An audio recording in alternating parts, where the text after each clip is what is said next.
Hey friends, it's me, Miss Metter, in the spring. Hey, we've almost made it an entire year doing virtual art. Well, we're here for another lesson. Can you believe it? It's time. Well, this time we're going to be doing something really different. You know, last time we talked about photography, and that was really different too. And in the past, we've been looking at two-dimensional art, you know, things that are flat, made on a piece of paper. Here's a picture that one of your friends, McKaylee, who remembers McKaylee? McKaylee drew that this week. These are two-dimensional.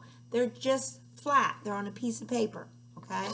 But what we're going to be doing this week is we're going to be talking about three-dimensional art.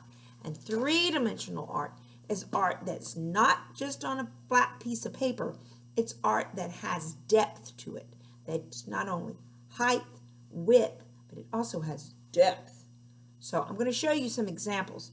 Now, when you look at these examples, you will probably be really, really impressed because they were done by some artist here at our school, and some were even created by the world-renowned famous artist, Mrs. Metter. Yeah. There you go. Anyway, so here is one that a lot of you will recognize. Remember these? The little baskets that we made with lots and lots of string and ribbon. And you got to stick your hand down in that glue, and then some of you cried and whined because you hated the glue on your hands. You said, "Can we stop?" And I said, "Not till these baskets are done." That was a happy memory, wasn't it? Anyway, so these little baskets are examples of three-dimensional art. They're not flat like a piece of paper, okay? So that's one type of three-dimensional art. Here's one. This is a three-dimensional art. Now, this was not created by anybody here at school, but it was created by an artist, and it's made out of fabric and string. It's my sock monkey. Yeah, so that would be an example of three-dimensional art. It's not flat like a piece of paper. In fact, he has a really big tail. So anyway, this sock monkey would be a piece of three-dimensional art. Okay? When we do clay, remember clay?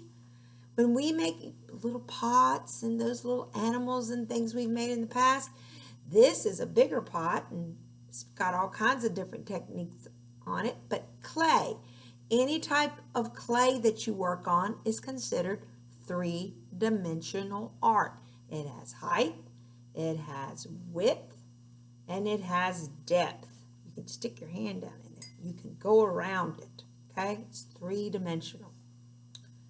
Right, here's one. This is really cool. This was made a long time ago, okay?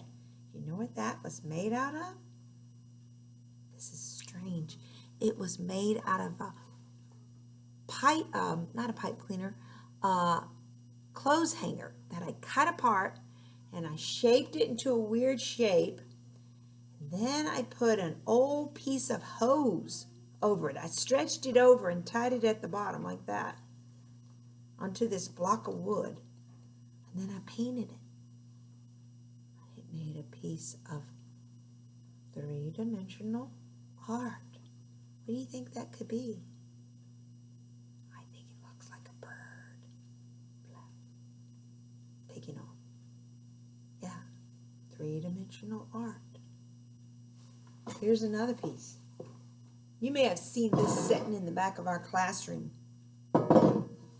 This is a very interesting piece. This, I made this in college. We won't say how many years ago that was, but I made this in college. And you know what I made it out of? I made it out of scraps of metal that I found at the junkyard. True story. And I welded it together. Mrs. Metter knows how to weld.